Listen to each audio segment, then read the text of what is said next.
Everyone, it's me Anjali Verma and welcome back to my channel. So आज की video होने वाली है regarding what all things you need to follow in your term 2 so that जो term 1 तुम लोग का गंदा गया है, जिन लोग का गंदा गया है वो कवर अप कर सके अपने टर्म 2 में। सो ये सारी चीज़ें हम डिस्कस करने वाले हैं एंड ऑब्वियसली टर्म 1 तुम लोग का ऑब्जेक्टिव था बट टर्म 2 जो है वो सब्जेक्टिव है, तो ऑब्वियसली जो अप्रोच है हमारा, जो स्ट्रैटेजी है वो कम्प्लीटली डिफरेंट होगी। वही हम डिस्कस करेंगे इस वीडियो में एंड क्या क्या चीज़ें फॉलो करनी है, कितने टाइम में हमें क्या चीज़ें कवर अप करनी है एंड फिजिक्स, केमिस्ट्री, मैथ्स इन सब के बारे में ही हम डिस्कस करेंगे। तो देखो, सबसे पहले तो अगर तुम मुझसे पूछो कि कितने घंटे हमें डेली देने चाहिए सेल्फ स्टडी के, तो 4-5 घंटे मिनिमम हैं तुम्हें अपने सेल्फ स्टडी को देने ही हैं। सेल्फ स्टडी से क्या मतलब है? अब ये नहीं है कि सेल्फ स्टडी में तुम लोग लाइव क्लासेस अगर अटेंड कर रहे हो वो भी तुम सेल्फ स्टडी में काउंट कर रहे हो, स्कूल जा रहे हो वो भी सेल्फ स्टडी में, एंड असाइनमेंट बना रहे हो या खुद के नोट्स वगैरह, ये सब सेल्फ स्टडी नहीं होती है। सेल्फ स्टडी इज जब तुम लोग खुद से पढ़ रहे हो, लाइक मान लो तुमने एक चैप्टर के नोट्स बना लिए हैं, उन नोट्स को ही अब तुम पढ़ रहे हो, रिवाइज कर रहे हो एंड देन उसके बाद क्वेश्चन सॉल्व कर रहे हो। This is what self study is. अगर तुम लाइव सेशन अटेंड कर रहे हो ना, वो सेल्फ स्टडी से हटा दो बिकॉज तुम लोग पढ़ रहे हो, देन उसके बाद नोट्स बना रहे हो। सेल्फ स्टडी में इन चीज़ों को इंक्लूड करो कि तुमने पढ़ लिया है, देन तुम लोग क्वेश्चंस वगैरह प्रैक्टिस कर रहे हो।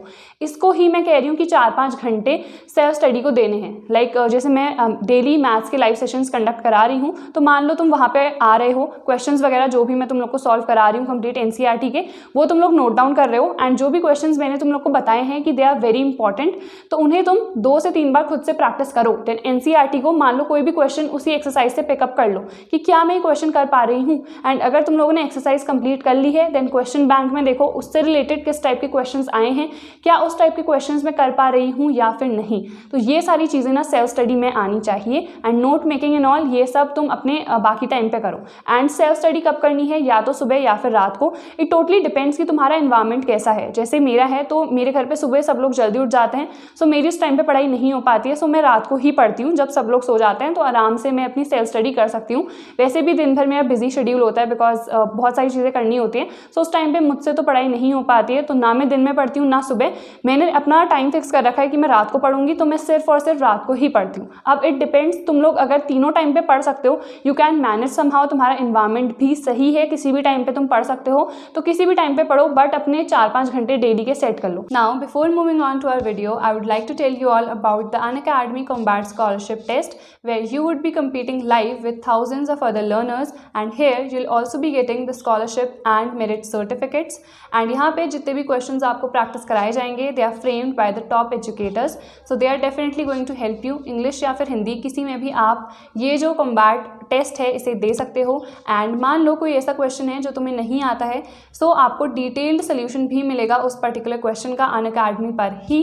सो this Sunday let's revise, practice and win. And ये जो कॉम्बैट टेस्ट है हर संडे कंडक्ट कराया जाता है अनअकैडमी की ऑफिशियल वेबसाइट या फिर ऐप पे, तो कहीं पे भी जाके आप एनरोल कर सकते हो। 30 क्वेश्चंस इसमें आपको मिलते हैं, जिसके लिए आपको 45 या फिर 60 मिनट्स मिलेंगे depending upon your class.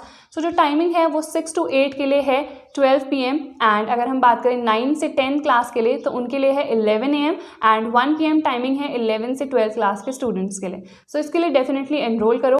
Also Unacademy लाया है आपके लिए क्रिसमस ऑफर, जिसमें अगर आप कोई भी आइकॉनिक या फिर प्लस सब्सक्रिप्शन परचेस करते हो अनअकैडमी का फॉर 12 मंथ्स और अबव, तो आपको 4 मंथ का फ्री सब्सक्रिप्शन मिलता है। एंड मेरा जो कोड है अनलॉक कोड ANJV10, वो डेफिनेटली यूज़ कर लेना अगर आप सब्सक्रिप्शन परचेस करते हो, so that you get 10% discount in your subscription. And also अगर तुम लोग टेस्ट के लिए एनरोल करते हो, in that case also use my unlock code, and सारी लिंक्स डिस्क्रिप्शन बॉक्स में प्रोवाइडेड है, सो अभी जाओ एंड एनरोल करो। अब ज़रूरी नहीं है कि टाइम टेबल वगैरह अगर तुम बना रहे हो तो कम्प्लीटली फॉलो हो, बिकॉज ऑनेस्टली मैंने आज तक जितने टाइम टेबल बनाए हैं ना उसमें से एक भी फॉलो नहीं हुआ है, बिकॉज हर दिन एक नया दिन होता है एंड हर दिन कोई ना कोई अलग चीज़ें हो रही होती हैं। तो एज सच टाइम टेबल बनाने की ज़रूरत नहीं है, बट अपने डेली के टारगेट सेट कर लेना। जैसे तुम रात को सोने वाले हो, उससे पहले ही तुमने अपना नेक्स्ट डे का टारगेट सेट कर लिया कि मुझे कल क्या क्या चीज़ें करनी है। मैं जब सोती हूँ उससे पहले ही मैं लिख देती हूँ सारी चीज़ें कि मुझे नेक्स्ट डे क्या क्या चीज़ें करनी है, क्या मुझे वीडियो शूट करनी है, क्या मुझे प्रेजेंटेशन देनी है कॉलेज में, क्या मुझे असाइनमेंट सबमिट करना है। तो ये सारी चीज़ें ना तुम पहले ही अपनी टू डू लिस्ट में लिख लिया करो एंड दूसरे दिन आने से पहले, मतलब उसकी पहली वाली रात को जो जो चीज़ें नेक्स्ट डे करनी है वो सब नोट डाउन कर लो। Believe me, it helps a lot. Daily के टारगेट जो होते हैं ना वो ज़्यादा बेनिफिशियल होते हैं as compare to the time table, because like I already told you कि टाइम टेबल चेंज हो सकता है बिकॉज हर दिन एक नया दिन होगा। तो ये सारी कुछ चीज़ें हैं जो तुम्हें फॉलो करनी है। एंड इसके अलावा अगर हम बात करें कि दिसंबर या फिर जनवरी तक तुम लोग का कितना सिलेबस हो जाना चाहिए, सो दिसंबर तो अभी एंड होने ही वाला है। आई होप तुम लोगों में से बहुत लोगों ने जो चैप्टर्स वगैरह हैं वो कंप्लीट कर लिए होंगे। तो अगर मैं मैथ्स की बात करूं, इंटीग्रेशन हमने काफ़ी हद तक कर लिया है, 7.4 एक्सरसाइज कंप्लीट। देन 7.7 जब हम कर लेंगे ना लाइव सेशन में, उसके बाद मैं तुम लोग को प्रीवियस ईयर्स भी प्रैक्टिस कराऊंगी, कंप्लीट क्वेश्चंस वगैरह इंसर्ट करके कि कौन से ईयर में कौन सा क्वेश्चन आया था, तो वो सारे सेशंस भी मैं लूँगी। तो वो तुम लोग अटेंड कर सकते हो अगर तुम PCM स्टूडेंट हो। एंड इसके अलावा अगर मैं बात करूँ केमिस्ट्री की, तो केमिस्ट्री के वन शॉट्स भी अपलोड हो जाएंगे जल्द ही। एक्चुअली द थिंग इज कि मेरे पास आजकल बहुत सारे काम हो रहे हैं, सो इतना सब कुछ एक साथ मैनेज करना it becomes a bit difficult. तो इसीलिए मैं अभी वन शॉट्स अपलोड नहीं कर रही हूँ बिकॉज मेरे लाइव सेशंस भी होते हैं, then I have to teach tuitions also, फिर कॉलेज का असाइनमेंट्स, प्रोजेक्ट्स एंड ऑल, तो बहुत सारी चीज़ें हो जाती हैं, तो इतना सब मैनेज नहीं हो पाता है। But still I am trying कि मैं जल्द से जल्द सारी चीज़ें अपलोड कर सकूँ। इसके अलावा फिजिक्स के वन शॉट ऑलरेडी अपलोडेड हैं, रे and wave optics plus the semiconductor devices, तो वो सब तुम लोग तब तक देख सकते हो। बाकी के जो वन शॉट्स हैं वो जल्द ही अपलोड हो जाएंगे। अब फिजिक्स की अगर मैं बात करूँ, it totally depends upon you कि तुम लोग को वन शॉट देखना है या फिर डिटेल्ड वीडियोस। मैं पर्सनली यही सजेस्ट करूंगी, अगर अभी तुम लोग के पास ज़्यादा टाइम है तो डिटेल्ड वीडियोस देखो, बिकॉज वो एक्चुअल में हेल्प करती हैं। मान लो कोई इन डेप्थ क्वेश्चन आ गया तो डिटेल्ड वीडियोस से तुम्हें हेल्प मिल सकती है। फिजिक्स का मैं इसलिए कह रही हूँ बिकॉज फिजिक्स का एज कम्पेयर थोड़ा सा डिफिकल्ट पेपर मुझे लगता है हर साल आता है। एंड केमिस्ट्री की बात करूँ तो केमिस्ट्री तो तुम लोग का वन शॉट से भी काम चल जाएगा। The most important thing is question practising, कि कितने ज़्यादा तुम लोग क्वेश्चन प्रैक्टिस कर रहे हो। सिमिलरली अगर मैथ्स की बात करूँ तो मैथ्स में NCERT मोस्ट इंपॉर्टेंट है, 3 से 4 बार उसे प्रैक्टिस करो। इसके बाद NCERT के बाद question bank plus the previous year question papers, ये तो तुम्हें तीनों ही सब्जेक्ट्स में फॉलो करने हैं because question bank and previous years ये बहुत ज़्यादा हेल्प करते हैं। अभी से ही तुम परचेस कर सकते हो, बिलीव मी, वो स्टार्टिंग से अगर तुम करते जाओगे ना तो तुम्हारा फ्लो भी बना रहेगा कि हाँ इस टाइप के क्वेश्चंस आते हैं एंड मैं इस टाइप के क्वेश्चंस जो है सॉल्व कर पा रही हूँ। सो ये सारी चीज़ें भी तुम्हें फॉलो करनी है। जनवरी तक मान लो तुम लोगों ने इंटीग्रेशन कंप्लीट कर लिया, इंटीग्रेशन एज इन तीनों chapters, integration plus the application of integrals, then third differential equation. इसके साथ साथ वेक्टर डेफिनेटली कर लेना बिकॉज वो काफ़ी शॉर्ट है। डॉट प्रोडक्ट, क्रॉस प्रोडक्ट जो ऑलरेडी तुम लोग 11th में कर चुके हो वो आएगा उसमें। देन एरिया निकालनी आती है, तो काफ़ी सिंपल है। एंड 3D में तुम्हें थोड़ा सा टाइम लगेगा बिकॉज 3D में थोड़ी सी न्यू चीज़ें आ जाती हैं, नए फॉर्मूलाज होते हैं, नए कॉन्सेप्ट लगते हैं वहाँ, हर क्वेश्चन अलग अलग मेथड से फॉलो होता है या फिर सॉल्व होता है। तो ये सारी कुछ चीज़ें हैं जो तुम्हें ध्यान में रखनी है।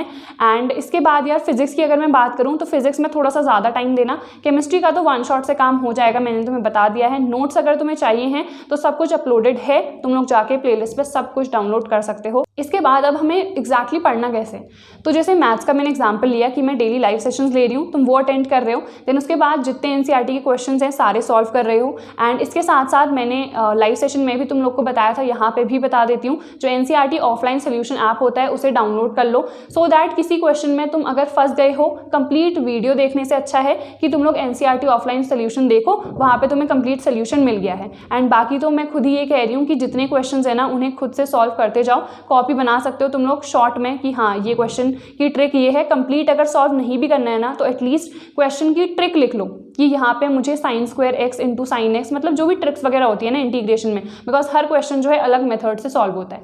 सबसे पहले लाइव सेशन अटेंड कर लिया, फिर खुद से प्रैक्टिस करी कंप्लीट NCERT। इसके बाद NCERT ऑफलाइन सोल्यूशन मैंने बता दिया है। एंड अगर हम बात करें तुम्हारी केमिस्ट्री की या फिर फिजिक्स की, तो इसमें तुम्हें एक्जैक्टली क्या करना है। केमिस्ट्री के तुमने कोई भी लाइव सेशन देखा या वन शॉट देखा, इसके बाद तुमने क्या किया कि NCERT एक बार रीड कर ली, देन उससे खुद से अपने नोट्स बनाएं। नोट्स बहुत ज़्यादा इंपॉर्टेंट है, you can definitely take help of my notes, but मैं यही सजेस्ट करूँगी कि अभी से अपने खुद के नोट्स बनाना स्टार्ट कर दो, बिकॉज तुम्हारा सब्जेक्टिव पेपर है एंड नोट्स ही तुम्हारे लास्ट में रिविजन में बहुत ज़्यादा काम आएंगे। कंप्लीट NCERT एग्जाम के एक दिन पहले तुम लोग नहीं देख सकते हो, सो इसीलिए it's very important you make your own notes. Otherwise I have already uploaded mine, उनका प्रिंट आउट भी निकाल सकते हो अगर उससे तुम लोग को समझ में आ रहा है तो। So it all depends upon you, but notes बहुत ज़्यादा ज़्यादा इंपॉर्टेंट है। एंड मैंने बता दिया question bank plus the previous year question papers. अगर तुम पर चैप्टर कर रहे हो ना, मान लो एक चैप्टर के ही तुम्हें क्वेश्चन चाहिए हैं, तो उस केस में क्वेश्चन बैंक को प्रेफर करो। PYQs जब कंप्लीट तुम लोग का सिलेबस हो जाएगा, उस केस में तुम लोग जाके previous year question papers practice करना। सो आई होप ये जो भी चीज़ें मैंने बताई हैं तुम लोग को अच्छे समझ में आ गई होंगी। इसके अलावा कोई भी डाउट होता है तो तुम लोग कमेंट कर सकते हो एंड पूछ सकते हो, मैं ट्राई करूंगी जल्द से जल्द रिप्लाई कर सकूं। So that's all for today's video. I hope इस वीडियो ने आपको थोड़ा सा भी हेल्प किया होगा। अगर किया है so do share and like and subscribe to my channel. So I see you guys in the next video. Till then take care.